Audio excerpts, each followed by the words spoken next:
Allah'ın buyruqlariga parvo qilmagan kishilar bo'lsa, qiyomat kuni nihoyat pushaymanga to'lib o'zining qo'lini qattiq ishlaydi. Dunyoda nihoyat ko'p yaxshilarni qilgan, lekin qilgan ishlarining hammasiga riyo aralashtirgan kishilarni hisob olgan vaqtida, ularning shuncha qilgan cho'ng ishlari, shuncha qurayotgan vaqfalari, shuncha o'gitayotgan darslari, shuncha so'zlayotgan tablig'larining hammasini Alloh taolo uchib yurgan tuzongdek qilib o'tdi.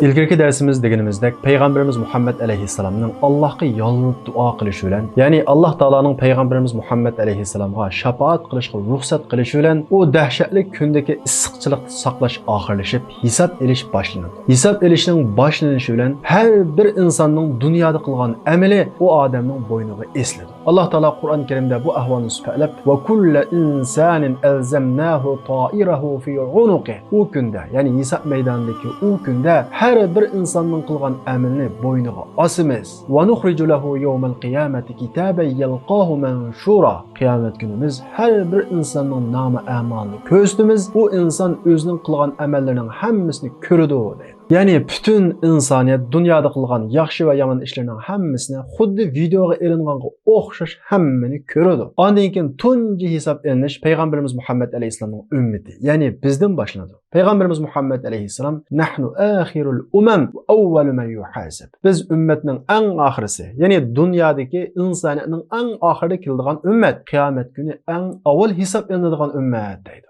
Hisob boshlangandan keyin Alloh taolaning bizdan so'raydigan tunji ishi namoz bo'ladi. Ya'ni Alloh taolo sen o'zingni musulmon deding, menga ishonaman deding. Undaq sen men buyurgan namozni o'qidingmi, vaqt bilan o'qidingmi, erkanlar bilan o'qidingmi deb bu odamning hayotida qanchalik namoz farz qilingan bo'lsa, u namozning hisobini oladi. Agar bir odam namoz hisobidan saq salomat o'talsa, uning keyingi hisoblari oson bo'ladi. Agar namoz hisobidan o'tolmasa, keyingi ishlarning hammasi nihoyat tas bo'ladi. Peygamberimiz Muhammed Aleyhisselam hadiste "Evvelu ma yuhasabu aleyhi'l abdu yevmel kıyameh es-salat." Bende kıyamet günü tunji hisob elinadigan ish namoz. Fa in saluhat saluha sa'iru amalihi. Agar namozi yaxshi bo'lsa, namozi o'lchamlik bo'lsa, boshqa amalim yaxshi bo'ladi. Agar namoz o'lchamlik bo'lmasa, ya'ni namozi hisobga to'shmasa, boshqa amaldimiz ziyon tortadi deydi. Agar bir odamning umriga o'qigan farz namozlari kamlab qolsa, agar u odamning o'qigan nafl namozlari bo'lib qolsa, kamlab qolgan farz namozlarining o'rniga ana shu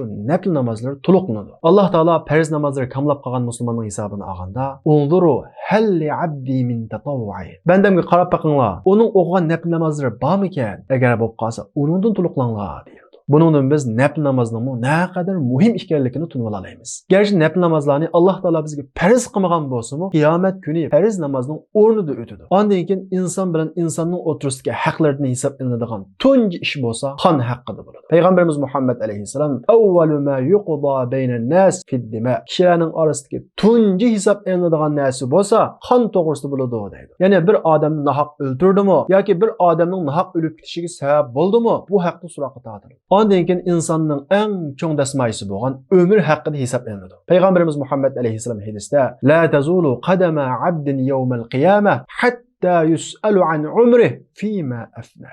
Qiyomat kuni insonning umrini nimaga ishlatganligidan hisob elinmay turib, uning qadami yetkelmaydi deydi. Ya'ni eng avval hisob qilinadigan ishlarning qatoridan insonning umri. Umr Alloh taolaning bizga bergan eng cho'ng dasmoyimiz. Qiyomat kuni bu dasmoyimiz haqida nimaga ishlatding? Men rozi bo'lgan ishlarga ishlatdingmi yoki umringni shu vaqtlik dunyoda yaxshi yashash uchun ishlatdingmi? Mashina elish, pul to'plash, uy elish uchun ishlatib tugatdingmi yoki men rozi bo'lgan bir ishga ishlatdingmi deb bu haqda bo'ladi. Ondan keyin o'rgangan ilmi, anglagan tablig'ga amal qildimi, qilmadimi? Bu haqda so'roqqa tortiladi. Ondan keyin topgan pul haqida so'roqqa tortiladi. Ya'ni pulni nereden topding? Halaldan topdingmi yoki haromdan topdingmi? Pul topsamla bo'ldi deb kishilarning haqqini yeb oldingmi? Ya'ni pulning manbasi haqida so'roqqa tortiladi. Ondan keyin pulni halol topgan bo'lsa, shu halol topgan pulni nega ishlatding? Savob bo'ldigan yerga ishlatdingmi? Yoki gunoh ishlatdingmi? Yoki faqat shu vaqtlik dunyo uchun ishlatdingmi? Alloh rozi bo'ladigan bir ishga ishlatdingmi? O'lgandan keyin sana foydasi yetib turadigan bir yaxshi qildingmi deb bu haqda so'roq qilinadi. Ondan keyin insonning bir butun umri haqida so'roq qilinib bo'lgan bo'lsa-mu, shu umrining ichidagi oltin davri bo'lgan yoshlik haqida so'roq qilinadi. Ya'ni Alloh taolo har bir insonning umr haqida so'roq qilib bo'lgandan keyin umrimizning güher vaqti bo'lgan yoshligimizni nimaga ishlatdik? Shaytonning keyniga kirib, havoy havaslarimizning keyniga kirib tugatdikmi? Yoki bu oltindek vaqtimizni Allohning dini uchun, kishilarga manfaat yetadigan foydali ishlar uchun ishlatdikmi? Bu haqda ayrim so'roq qiladi. Buningdan biz umrimizning naqadar qimmatli ekanligi, shundaqla umrimizning ichidagi yoshligimizning naqadar qimmatli ekanligini ko'rib olamiz. Ondan keyin Alloh taolo dunyoda bizga bergan har bir ne'matdan so'roq qiladi. Summa la tus'alunna yawma idin 'anil na'im.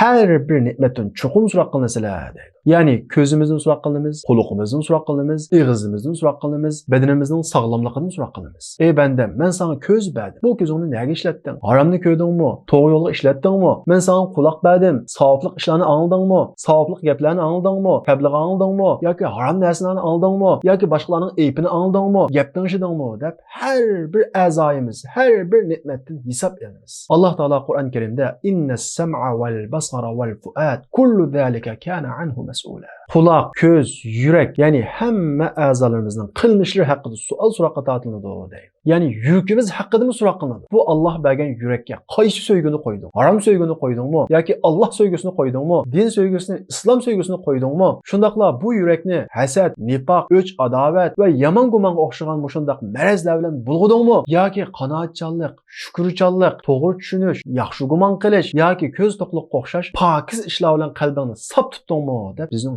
yuragimizdan hisoblanadi. Shundaqla qiyomat kuni har bir mas'uliyat egasidan mas'uliyati surishti qilinadi. Dunyoda har bir odam mas'uliyat egasi. Mayli u cho'ng ish qilgan bo'lsin yoki kichik ish qilgan bo'lsin yoki ish qilmagan bo'lsin, chuqur uningda ma'lum miqdorda bir mas'uliyat bo'ladi. Shuning uchun payg'ambarimiz Muhammad alayhisalom kullukum ra'in va kullukum mas'ulun an ra'iyatihi. Har biringlar bir podichi deydi. Ya'ni har biringlar xuddi boshqalarning qo'yini omonat olganga o'xshash bir mas'uliyat egasi. Har biringlar o'zinglarning podisidan surisizlar. Ya'ni Alloh taolo sizlarga topshirgan omonatdan surisizlar. Ya'ni bir odam oilasiga nisbatan bir omonatda. Oilasi haqida so'roq qiladi. Ya'ni sen oilangni nima ustiga qurding? Islom ustiga qurdingmi? Oilangda tunji muhim bo'lgan ish islom bo'ldimi? yoki mol dunyo bo'ldimi? yoki mushu dunyoda eng go'zal yashash bo'ldimi? yoki Allohning roziligiga erishish bo'ldimi? Bu haqda savol so'roqqa tortiladi. Va shundaqla erdan ayol haqida, ya'ni ayolingning haqqini ado qildingmi? Ayolingni islomga uyg'un shaklda yashatdingmi? Va shundaqla bolalaringning haqqini ado qildingmi? Bolalaringga islom so'ygusi, Alloh so'ygusini o'rgatdingmi? islom tarbiyasi berdingmi? Bu haqda savol so'roqqa tortiladi. Va shuningdek ayollardanmi? Eringning omonatini saqladingmi? Eringga sodiq bo'lib xiyonat qilmay yashadingmi? Bu haqda savol so'roqqa tortiladi. Va shundaqla bolalardan ota-onangning haqqini ado qilding.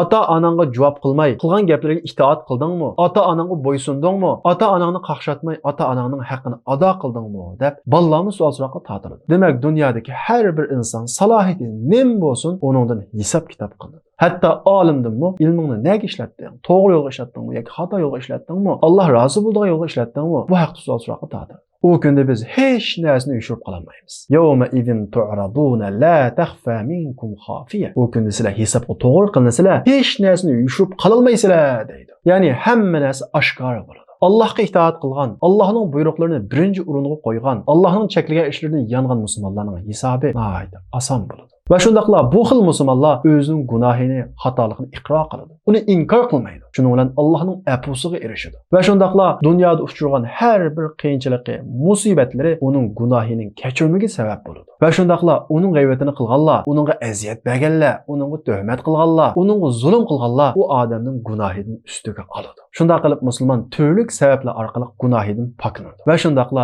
agar bir musulmon Alloh uchun dunyoda musibat tortgan bo'lsa, aziyatga uchragan bo'lsa, zulmga uchragan bo'lsa, bu uchragan aziyati, zulmi u odamning gunohining kaforati bo'ladi. Shunga Alloh taolo Qur'on Karimda sabr qiluvchilarga haddi hisobsiz ajr beraman deydi. Shuning uchun beshimizga har qanday bir musibat kelsa va yoki o'zimizning musulmon bo'lganlik uchun boshqalardan aziyat yesak, zulm qilingan bo'lsak, buningga aslo qaqshmasligimiz kerak. Buningga sabrchan bo'lishimiz kerak. Ya'ni sukut qilishimiz emas, bardoshlik berishimiz kerak, chidamchan bo'lishimiz kerak, keyniga chekinmasligimiz kerak. Mana bu sabr. Agar mushundaq biz sabr qila olsak, ya'ni keynimizga chekinmasak, boshqalar tillaydi ekan, boshqalar haqoratlaydi ekan, boshqalar zulm qildi ekan deb iymonimizning keyniga chekinmasak, bu vaqtda Alloh taolaning haddi hisobsiz ajriga erishamiz. Va shundaqla bu ishlarning agar biz gunoh o'tkazgan bo'lsak, albatta biz gunohdan xoli bo'lmaymiz. Qiyomat kuni gunohlarimizning kaforati bo'ladi. Shunday qilib mu'minning hisobi oson bo'ladi. Uning nomi amali o'ng tarafidan beriladi. Allah Taala Qur'on Karimda "Fa men utiya kitabahu bi yaminihi fasawfa yuhasabu hisaban yasira." Namali o'ng tarafidan berilgan odamning hisobi nihoyat oson bo'ladi deydi. Shundaqla bu musulmon Alloh taoloni ko'rish sharafiga erishadi. Sahobalar payg'ambarimiz Muhammad alayhisalomdan "Ey Rasululloh, Allohni qanday ko'ramiz?" deganda, payg'ambarimiz Muhammad alayhisalom "Havo uchuq kunisi, quyoshni ko'rishga qisishib qolamsizlar, ko'rmay qolgan ahvol bo'lamdi" deb so'raydi. Sahobalar "Yo'q ey Rasululloh" deydi. Payg'ambarimiz Muhammad alayhisalom qiyomat kuni Robbinglarni ana shunday uchuq holatda ko'rsizlar deydi.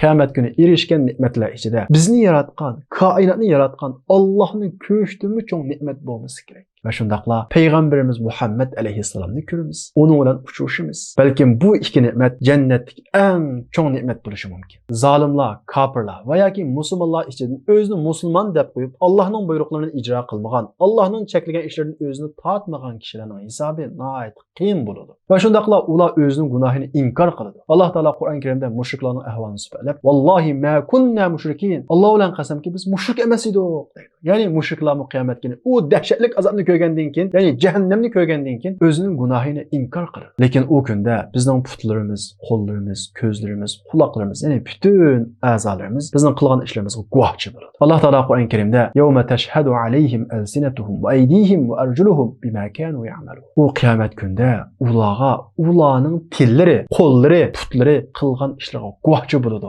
deydi. Nima degan qo'rqinchli. Ya'ni u kunda tinish, inkor qilish aslo mumkin bo'lmaydi. Lekin u azobni ko'rgan vaqtida gunohkorlar, mushriklar tong'usi keladi, tinib boqadi. Lekin u vaqtda a'zolarimizni emas, gunoh o'tkazgan zaminni guvohlik beradi. Alloh taolo Qur'on Karimda "Yawma idin tuhaddisu akhbaraha." U kunda zaminni bo'lgan ishlarni xabar beradi, so'zlab beradi deydi. Va shundaqla har bir odamning qilgan yomon ishlari, zo'migarligi, zulmi va yavog'in boshqalarning haqlari kitobga tafsili yozilgan bo'ladi.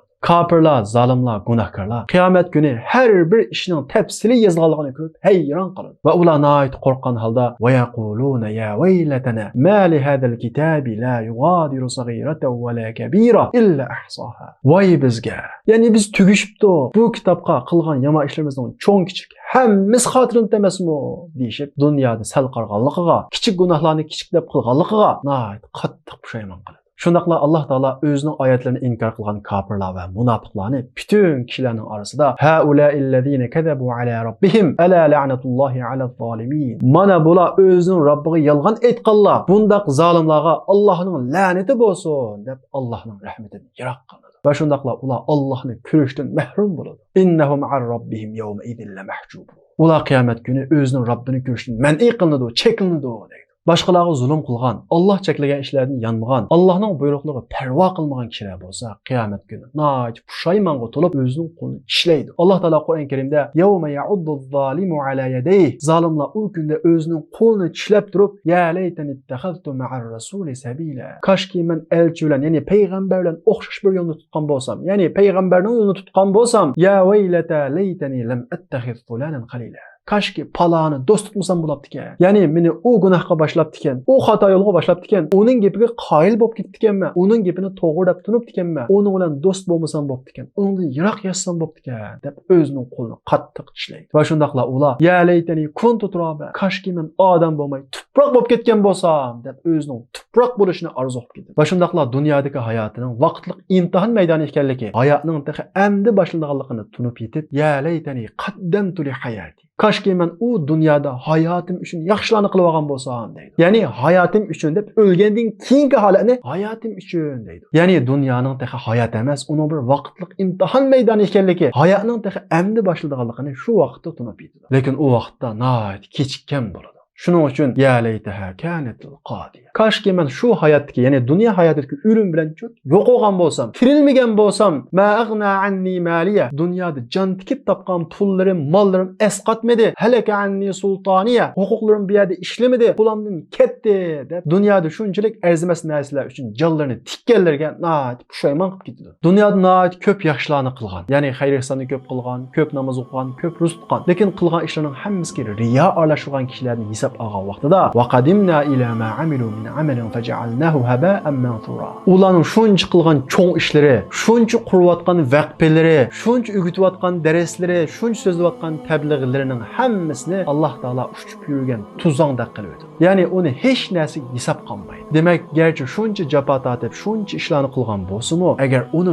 riyo aralashtirgan bo'lsak, bekorga jafo tortgan bo'lamiz. Qiyomat kuni uning qilchi vazni bo'lmaydi. Alloh taolo uni xuddi uchib yurgan chang tuzongda qilib beradi. Yana bir kishilar va ko'p yaxshilik qilgan, ko'p xayr ehson qilgan, ko'p namoz o'qigan, ko'p ro'za tutgan, lekin ularning qilgan yaxshi ishi ularni do'zax azobidan saqlashga yetmaydi. Nima uchun? Chunki bular muflislar. Muflislar degan kim? Payg'ambarimiz Muhammad alayhisalom sahobalardan muflis degan kim bilamsizlar deb so'raydi. Sahobalar muflis degan iqtisodda vayron bo'lgan ziyon tortgan odam deydi. Payg'ambarimiz Muhammad alayhisalom haqiqiy muflis degan qiyomat kuni bir turli kishilar bor. Bular nurg'un savoblar bilan keladi. Ya'ni dunyoda qilgan xayr ehsonlari, tutgan ro'zlari, namozlari, qilgan cho'ng ishlarining savobi bilan keladi. Lekin bu kishilar bir odamni tilgan, yana bir odamga tuhmat qilgan, yana bir odamga zulm qilgan, yana bir odamning g'aybatini qilgan. Ya'ni qilgan bu gunohlar sababli qilgan yaxshiliklarning hammasi u zulm qilgan, tuhmat qilgan, g'aybatini qilgan kishilarning zimmasiga o'tib ketgan, ularga berib o'tgan savobini. Mana bu kishilar haqiqiy muflis.